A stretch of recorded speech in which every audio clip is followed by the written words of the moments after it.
ಕೇಸರಿ ಬಿಳಿ ಹಸಿರು ರಾಷ್ಟ್ರ ಧ್ವಜದಲ್ಲಿ ಅಶೋಕ ಚಕ್ರವೇ ಇಲ್ಲ, ಬದಲಿಗೆ ಉರ್ದು ಲಿಪಿ ಕಾಣಿಸ್ಕೊಂಡಿದೆ. ಅಶೋಕ ಚಕ್ರ ಇರಬೇಕಾದಂತ ಜಾಗದಲ್ಲಿ ಉರ್ದು ಲಿಪಿಯ ಬರಹ ಇದೆ. ಬಹಳ ಸ್ಪಷ್ಟವಾಗಿ ಹೇಳ್ತೀನಿ, ಆ ಉರ್ದು ಲಿಪಿ ಏನಿದೆ ಅಂತ ಹೇಳಿ. ಲಾ ಇಲಾಹ ಇಲ್ಲಲ್ಲಾ ಮುಹಮ್ಮದುರ್ ರಸೂಲುಲ್ಲಾ ಅಂತ ಬರೆದಿದ್ದಾರೆ. ದಟ್ ಮೀನ್ಸ್ ಅಲ್ಲಾಹುವಿನಲ್ಲಿ ಮಾತ್ರ ವಿಶ್ವಾಸ ಅಂತ ಉರ್ದುವಿನಲ್ಲಿ ಬರಹವನ್ನ ಬರೆಯಲಾಗಿದೆ. ರಾಷ್ಟ್ರ ಧ್ವಜದಲ್ಲಿ ಬರೆದು ಈ ರೀತಿ ಅವಮಾನ ಮಾಡಲಾಗಿದೆ. ರಾರಾಜಿಸ್ತಾ ಇದೆ ತಿರಂಗ. ರಾಷ್ಟ್ರ ಧ್ವಜದಲ್ಲಿ ಬರೆದು ಅವಮಾನ ಮಾಡಿದ್ದಾರೆ. ದೊಡ್ಡ ಬಾವುಟ ಎತ್ತರೆತ್ತರದಲ್ಲಿ ಹಾರಾಡ್ತಾ ಇದ್ರು ಕೂಡ ಯಾರು ಗಮನಿಸ್ಲಿಲ್ವಾ? ರಾಷ್ಟ್ರ ಧ್ವಜದ ಘನತೆ ಗೌರವಕ್ಕೆ ಕಿಂಚಿತ್ತು ಬೆಲೆನೇ ಇಲ್ವಾ? ಹಾಗಾದ್ರೆ ತಿರಂಗ ಧ್ವಜದಲ್ಲಿ ಯಾರು ಏನ್ ಬೇಕಾದ್ರೂ ಬರ್ಕೊಳ್ಬಹುದಾ? ನಾಳೆ ಇನ್ನೊಂದು ಧರ್ಮದವ್ರು ಇನ್ನೊಂದು ಬರೀತಾರ್ರಿ. ಅಶೋಕ ಚಕ್ರ ಅಂತ ಅಂದ್ರೆ ಅದಕ್ಕೆ ಅದರದೇ ಆದಂತ ಒಂದು ಘನತೆ, ಗೌರವ, ಅರ್ಥ ಎಲ್ಲವೂ ಕೂಡ ಇದೆ.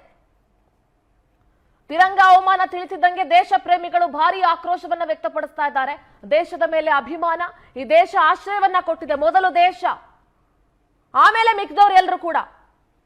ಯಾವುದೋ ಒಂದು ಧರ್ಮದ ಲಿಪಿಯನ್ನ ತೆಗೆದುಕೊಂಡ್ಬಂದು ನೀವು ರಾಷ್ಟ್ರ ಧ್ವಜದ ಮೇಲೆ ಬರೆದ ತಕ್ಷಣ ಅದನ್ನ ಒಪ್ಕೊಳ್ಳಿಕ್ ಆಗೋದು ಇಲ್ಲ. ದಯವಿಟ್ಟು ನಿಮ್ಗೆ ಇಲ್ಲಿರುವಂತಹ ಮನಸ್ಥಿತಿ ಇಲ್ಲ ಅಂತಂದ್ರೆ ನಿಮಗೆ ಪಾಕಿಸ್ತಾನ ಇದೆ, ಇನ್ನೊಂದು ಜಾಗ ಇದೆ, ಎಲ್ಲ ಬೇಕಾದ್ರೂ ಹೋಗ್ಬೋದು. ಈ ರೀತಿ ಮನಸ್ಥಿತಿ ಇರೋರು ದಯವಿಟ್ಟು ದೇಶ ಬಿಟ್ಟು ಹೊರಟೋಗಿ. ಈ ತರ ಯಾರಾದ್ರೂ ಮನಸ್ಥಿತಿ ಇಟ್ಕೊಂಡು ಇನ್ನೂ ಇಲ್ಲಿದ್ರೆ ಖಂಡಿತವಾಗ್ಲೂ ಹೋಗ್ಬೋದು.